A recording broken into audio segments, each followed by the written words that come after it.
예전에 어떤 한 청년과 상담을 한 적이 있습니다. 20대 초반에 이제 조금 어린 나이임에도 불구하고 결혼에 대해서 굉장히 진지하게 고민하고 있는 친구였습니다. 인생의 남은 시간들을 생각해 보면 자기에게 크게 영향을 끼친 부모님보다 훨씬 더 중요한 만남이 바로 이 결혼이기 때문에 어떤 배우자를 선택해야 되는가에 대해서 이제 고민이 있었습니다. 그때 저는 이제 어떤 사람을 만나라라고 이제 대답을 해주기보다 정말 한 사람을 제대로 파악하고 또 이해할 수 있는 방법을 알려주었습니다. 왜냐하면 이 친구의 나이가 현실적으로 이제 결혼이라고 하는 그 문제를 이제 바로 이렇게 맞닥뜨리기에는 조금 이렇게 어리고 또 젊었기 때문입니다.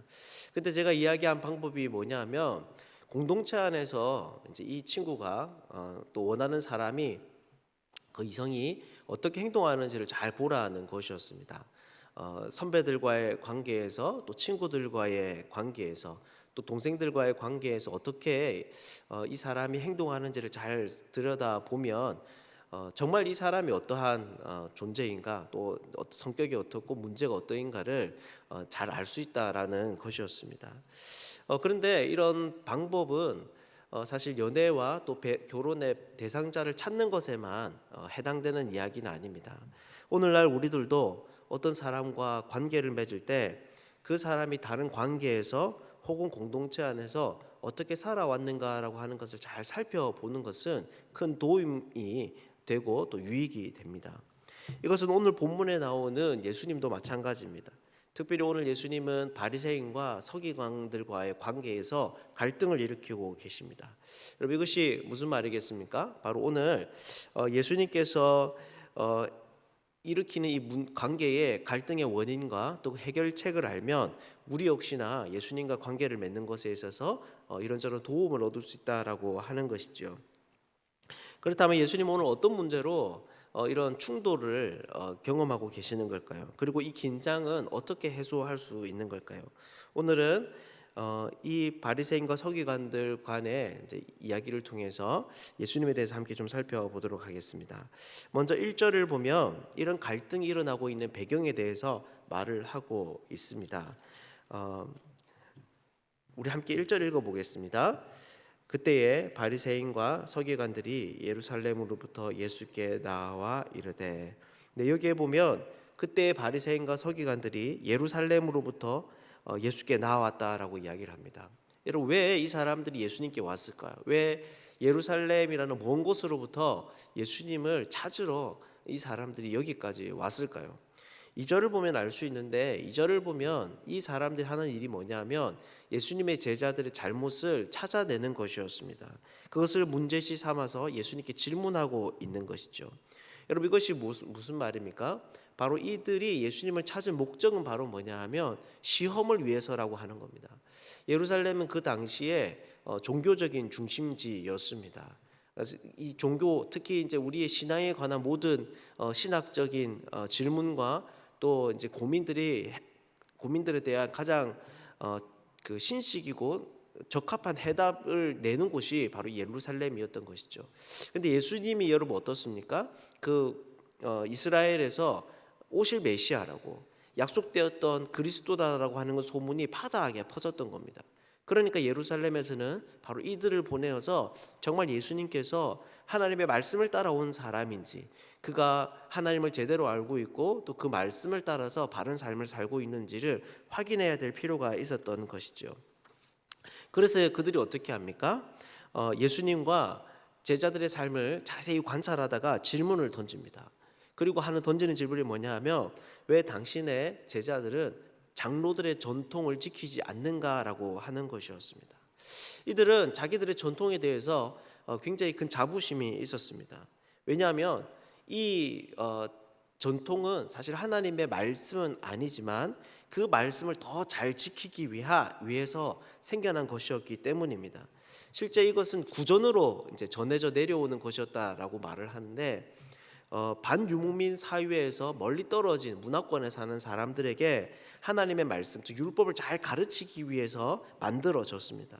그래서 예를 들면 이런 겁니다. 하나님의 말씀이 이렇게 있는데 그 말씀을 지키기 위해서 더 엄격한 테두리를 그 이제 이유에다가 이렇게 치는 겁니다. 우리가 이제 규칙을 만들 때도 그렇게 하죠.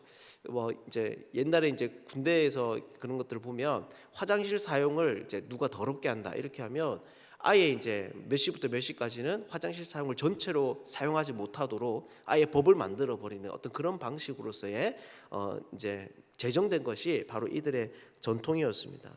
그래서 이것이 후대에 감이 어떻게 되는가 하면 점점 더 발전이 되어서 신앙의 척도가 되는 겁니다. 하나님의 말씀을 지킨다면, 하나님을 정말 사랑한다면 너가 정말 이 정도까지는 해야 되지 않겠냐, 그 율법을 지키려면 정말 너가 이렇게까지 조심해야 되지 않겠느냐라고 하는 것을 과한 기준을 사람들에게 제시하게 되고, 그것을 따르는 사람들이 하나님을 향한 진정한 신앙과 또 믿음과 헌신을 가졌다라고 하는 표징으로 된 것입니다. 어떻게 보면 굉장히 선하고 좋고 이제 귀한 의도로 사용된 것이 바로 이 전통이었던 것이죠. 그런데 예수님은 어떻게 하십니까? 이들의 지적에 동의하지 않으십니다. 아예 정반대로 반박을 하시고 오히려 그들의 전통이 하나님의 말씀을 폐했다라고까지 예수님께서 말씀하십니다. 여러분, 왜 예수님은 이렇게 말씀하실까요?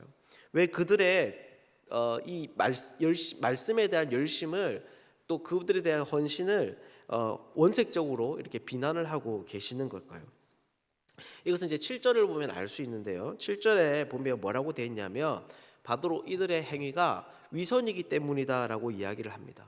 이 위선은 속은 그렇지 않은데 좋은 사람으로 인정받고 싶어서 겉으로 이런저런 행동들을 꾸며내는 것을 의미합니다.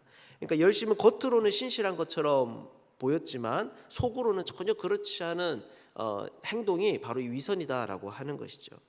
그래서 예수님은 그들이 가지고 있는 그 전통에 의한 선한 행위 하나를 꼬집으시는데요. 그것이 바로 5절에 나오는 이야기입니다. 여러분, 이것이 어떤 이야기입니까? 이제 고르반이라고 하는 이제 그 당시 어떤 행동이기도 하는데, 원래 이것은 어떤 사람이 죽었을 때 자기의 돈과 소유를 성전에 가져다 바치는 어떤 신앙적인 행위를 의미합니다. 그래서 이러한 제사는 이제 이런 서원을 함과 동시에 개인적인 용도로만 사용할 수 있도록 묶여 버리는 것입니다. 그래서 어떻게 보면 자기의 이 재산을 하나님께 다 바치는 것이기 때문에 굉장히 귀하고 선한 의도로 보여질 수 있습니다. 실제 그런 마음으로 하나님께 드리는 사람도 있었을 겁니다.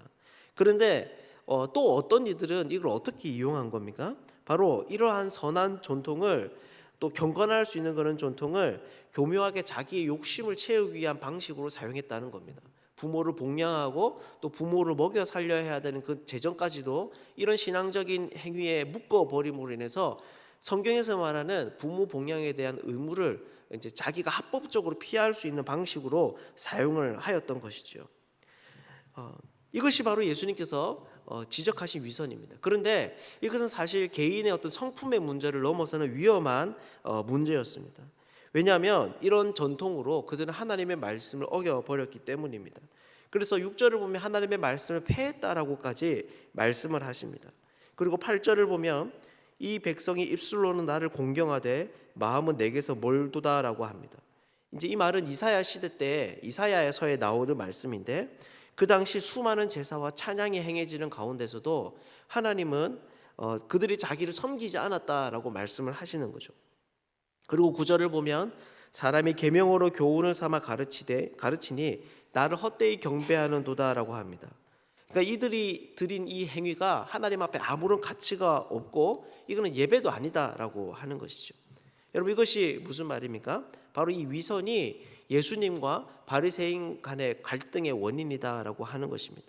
이 위선 때문에 바리새인과 서기관들은 굉장히 헌신적이고 또 순도 깊은 자신들의 어떤 신앙적 행위에도 불구하고 하나님의 말씀을 폐하는 자들이 되었고, 또 예수님으로부터 비난을 받게 되었다라고 하는 것이죠. 여러분, 그렇다면 우리는 어떻게 해야 될까요? 우리도 사실 이 위선의 행위로부터 자유로울 수가 없습니다. 그러면 어떻게 해야지 우리는 하나님을 믿으면서 위선이 아니라 정말 그 말씀을 따르는 사람들이 될 수 있을까요? 예수님은 이제 이 대화를 바리새인들과의 관계에서 묶어놓지 않고 무리와 제자들에게로 가져가십니다. 그래서 10절을 보면 무리를 향하여 고개를 돌리시면서 듣고 깨달으라라고 말씀하십니다. 즉 이 논쟁과 이 다툼과 관련해서 사람들에게 주시고자 하는 교훈이 있다라고 하는 것이죠. 여러분, 그렇다면 그것이 무엇이겠습니까? 우리 11절인데요. 우리 11절을 같이 한번 읽어보겠습니다. 입으로 들어가는 것이 사람을 더럽게 하는 것이 아니라 입에서 나오는 그것이 사람을 더럽게 하는 것이니라. 네, 여러분, 이것이 무슨 말입니까? 입으로 들어가는 것이 아니라 입에서 나오는 것이 그 사람을 더럽게 한다. 여러분, 이것이 무슨 말일까요? 17절에서 20절을 보면 이것에 대한 어떤 예수님의 풀이가 담겨져 있습니다. 우선 17절을 보면 이렇게 말합니다. 입으로 들어가는 모든 것은 배로 들어가서 뒤로 내버려지는 줄 알지 못하느냐. 그러니까 이 말은 무슨 말이냐면 입으로 들어가는 음식물은 단순히 몸에서 처리되는 대상에 불과하다라고 하는 것입니다. 그러니까 음식은 하나님 앞에서 사람의 입지에 대해서, 그 사람의 입지에 대해서 전혀 영향을 끼치지 않는다라고 하는 것이죠. 반면에 마음에서 나오는 것은 어떻습니까?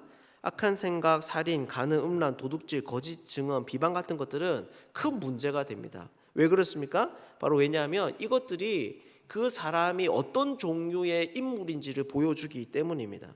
즉 마음에 품고 그 마음에서 나오는 산물은 그 존재를 드러내는 그런 일이 된다라고 하는 것이죠. 여러분, 이것이 무슨 말입니까? 바로 우리가 신앙의 생활 가운데서 위선이 아니라 정말 하나님의 말씀을 따르기 위해서는 자신의 마음을 제어할 수 있어야 된다라고 하는 겁니다. 자기의 마음을 끊임없이 갈고 닦아 그것을 하나님께 드릴 수 있어야 된다라고 하는 것이죠. 여러분, 이것을 제어하지 않을 때 어떻게 됩니까? 오늘 12절을 보면 제자들은 이런 예수님의 지적을 받은 바리새인들이 어떻게 반응하고 있는지를 예수님께 고발합니다. 무엇입니까? 걸림이 되는 것입니다.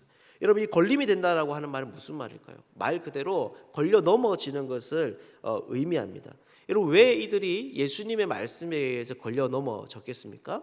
바로 예수님께서 이들의 위선을 폭로하셨기 때문입니다.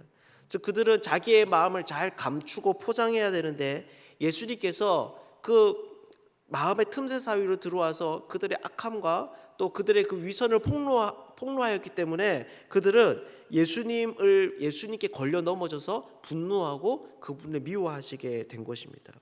그러면 결국 이들이 어떻게 되겠습니까? 13절을 보면 이들이 하나님에 의해서 뽑혀버린다고 말합니다.